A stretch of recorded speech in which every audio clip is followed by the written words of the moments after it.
කොහොමද අද වෙච්ච සිදුවීමක් ගැන කියන්න තමයි මම අද මේ වීඩියෝ ගන්නේ. මම මීට මාසකිදලා සැලුන් එකට යනවා. මම ඉන්න සිටිය එක පාමස්ටන් නෝත්වල එක සැලුන්න එකට එක මහිතන ඉන්දියන් මනේජ්මන්ට් සැලුන්න එකක්.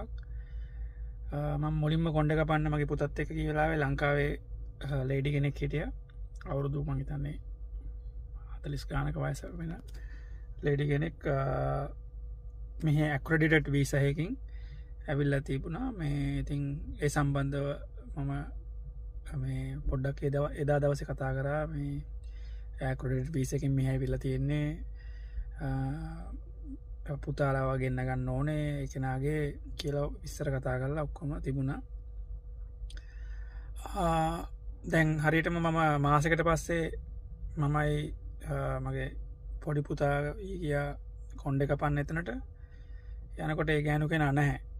අයිතිකාර ගැනු කෙන තමයි ඇවිල්ලා මගේ පොඩි පුතාගේ කොන්්ඩ එකපුේ මම හැව්වෙනෑ සම්මුකුත් ඒ ගෑනු කෙනාම මාව මතක හින්දා මේ කලින් මම සැලුන්න එකට ආපු හින්දා මගෙන් කතා කරල මට කිව්වාර හිටපු ලංකාව එක්කෙන ගියා මේ හරි අප්සට් එක පාට්ටම වෙච්ච දේට කියලා. මංකෝ මොක දුනේ කියලටස් එයා කියනවා මේ ඇවිල්ලිවර වෙලා එයා මෙහ ඉන්න බැහැ මේ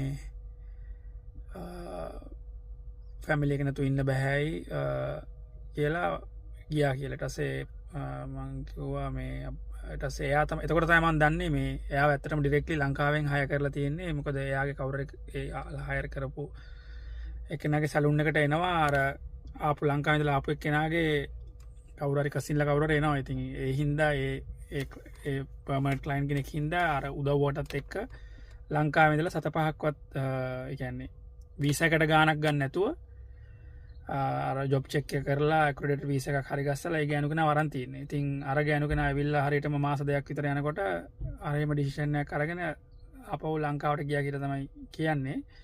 ටස්ස තව පොඩි පොඩි දේවල් කිව්වා. ඉතින් ඒවා ඉතින් ඇත්තරමයි පෞද්ගලික ජීවිතයන වෙන මිනිස්සුත් එක්ක පොඩිගේස් මොනාද නො වෙලා නොව මට ඒවනම් ඩීපියකුලට කියන්න උමනාවක් නෑ. මේ ඉන්දියන් ඕන ඉතින් එක්ස්පලේන් කරපු හිද මට හැම සිද්ධියම වෙච්ච එක ගැන ඉන්ඩිටේල් කිව්ව. ඉතින් ඉටසේ එයාත් හරි අප්සට්ටලා ඉන්නේ මේ කියන ජොබ් චෙක්කට සල්ලිගෙවලා ක්‍රඩිට වීසක ගන්න සල්ලිගෙවල ඔක්කොම කල් හයල් කලගෙනට පස්සේ මාස දෙක ඉඳල තියන්නේ යන්න ඕනේ කියලටසේ අයවලම යාව නවත්ත ලාස් කරලා වෙරලා මේ එයාගේ තැමනේෂන් ලට එකත් දීලා මෙම කරා. ඉතින්